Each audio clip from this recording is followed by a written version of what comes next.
We just studied the Sutram 6373, Na Lopo Nanyaha. Let us now take the next Sutram in the Ashtadhyayi order. The Sutram is 6374, Tasman Nudachi. Vritti says, Luptanakaranyaha Uttarapadasya Ajadehe Nudagamaha Syat. That term Tasmat in the Sutram 6374 refers to what has been done in the prior Sutram. Therefore, Tasmat stands for Luptanakarat Nyayaha. Remember, the prior Sutram removes that letter N of the particle Nyai. So, following such a particle Nyai, whose letter N has been elided by 6373, something happens. What happens? Nut achi, which means that Uttarapadam, which begins with a ach letter, a vowel, takes the augment nut. So the meaning of this sutram is, when preceded by the particle nyai,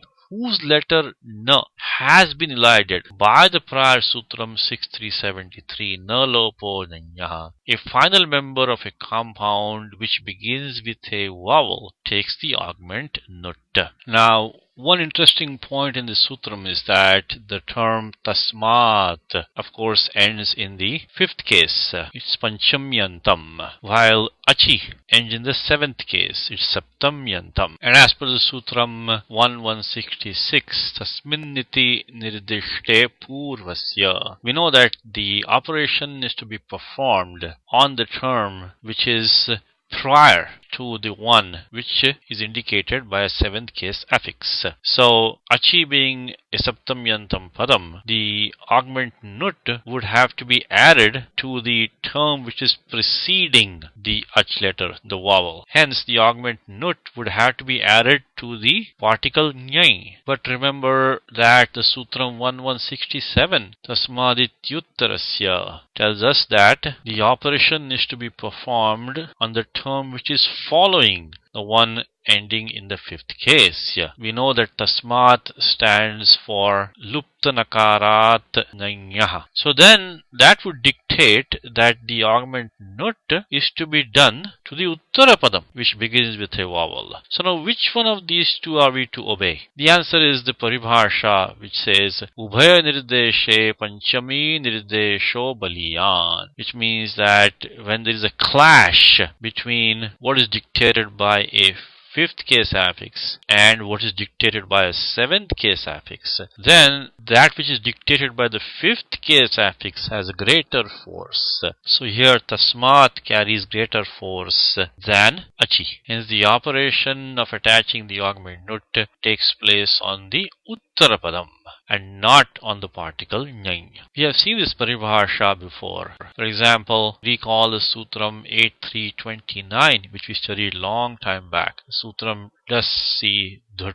In that Sutram, daha is panchami ekvachanam of the pratipadikam da, while si is saptami ekvachanam of the pratipadikam sa. And since the panchami nirdeshaha is baliyan, it is the letter sa which is following the letter da that takes the dhut augment optionally. Similarly here, tasmat has greater force and therefore the ajadi uttarapadam takes the augment nut. The second note here says, as per the paribhasha sutram 1146, adyantau takitau, the augment nut attaches at the beginning of the final member of a compound which begins with a vowel. Since the augment nut has the letter ta as it attaches at the beginning of the uttarapadam which begins with a vowel. Example here is na ashvaha equals anashvaha, an animal which is not a horse. Here the affix nyai is used in the sense of tat sadrishye. So anashvaha stands for that which is not a horse but similar to a horse. Hence it stands for an animal other than a horse. The alaukika vigraha is nyai plus ashva su, compounding of course authorized by the Sutram 226 nyai, because we do have the particle nyai compounding with a subantam padam. Now as per the Sutram 1243, prathama nirdishtam samas upasarjanam, the term nyai gets the designation upasarjanam, because in the Sutram 226 which prescribes the compounding, the term nyai ends in the nominative case, and hence as per 2230 upasarjanam purvam, the term nyai is placed in the prior position in the compound.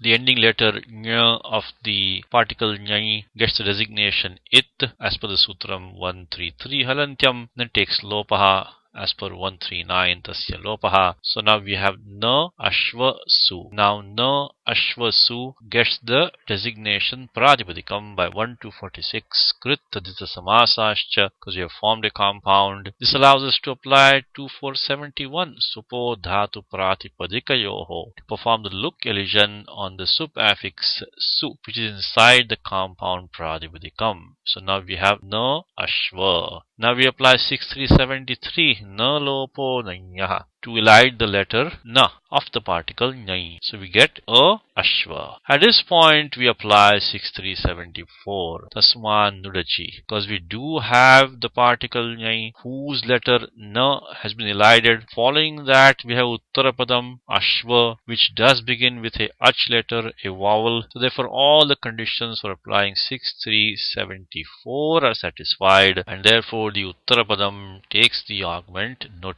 And as per 1146 adyanta utakitau, the augment nut attaches at the beginning of the uttarapadam ashva. Now the nasal letter u gets the designation it by 132, upadeshe jananasika it, and the ending letter ta gets the designation it by 133 halantyam. Both take lopaha by 139 tasya lopaha, and we get anashva as the final compound pratipadikam. Now as per the Sutram 2426 paravalingan dvanva tatpurushayoho, the compound pratipadikam anashva is masculine, since the latter member ashva of the compound is masculine. Declines like Rama Shabdaha. We can similarly derive the following compounds. Na aryaha equals anaryaha, ignoble, opposite of noble, ignoble. Na ishvaraha equals anishvaraha, not a master or ruler, opposite of ishvaraha, anishvaraha. Na rini equals andrini, not indebted, opposite of indebted is debt free, not indebted, etc. The final note here says that naikadhe इत्यादौ तु न शब्देन सह सुप्सुपेति समासः.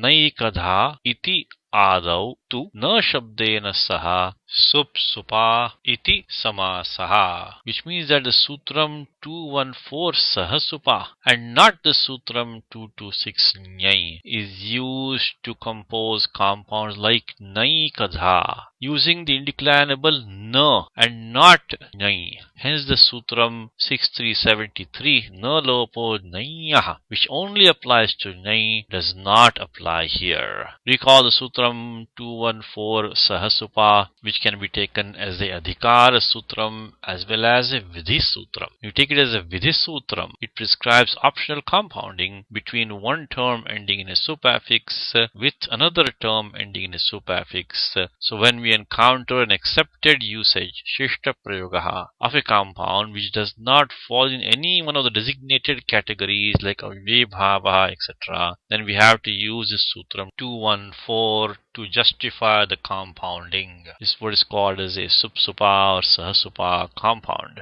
Right now what do we have? We have the compound naikadha. If we use the Sutram 226 ñai to form the compound, we would get the form anekadha, just like we derived anashvaha. So anekadha is definitely a valid form, but how do we justify naikadha? For that, the Siddhanta Kaumudi says that we take this as a supsupa samasaha, miscellaneous compound formed by using the indeclinable na and not ñai. That's how we bypass 6373, because 6373 na lopo ñayah only applies to ñai and not to the indeclinable na. Another example of a compound like naikadha is nachirat, seen in the following verse of the Gita. Tesham aham samuddharta mrityu samsara sagarat bhavami nachirat partha maya veshita chetasam. If we were to use ñai, we would get the form achirat, which is also a valid form. But to justify the form nachirat used in the Gita, we have to invoke 214 sahasupa and use the indeclinable na and not ñai, and thus bypass 6373 na lopo nayyaha. So please remember this technique, this comment from the Siddhanta Kaumudi. When you see the Sutram 6373 na lopo nayyaha not being used in a negation compound, then the compound may be justified by saying na shabde na saha supsupeti samasaha.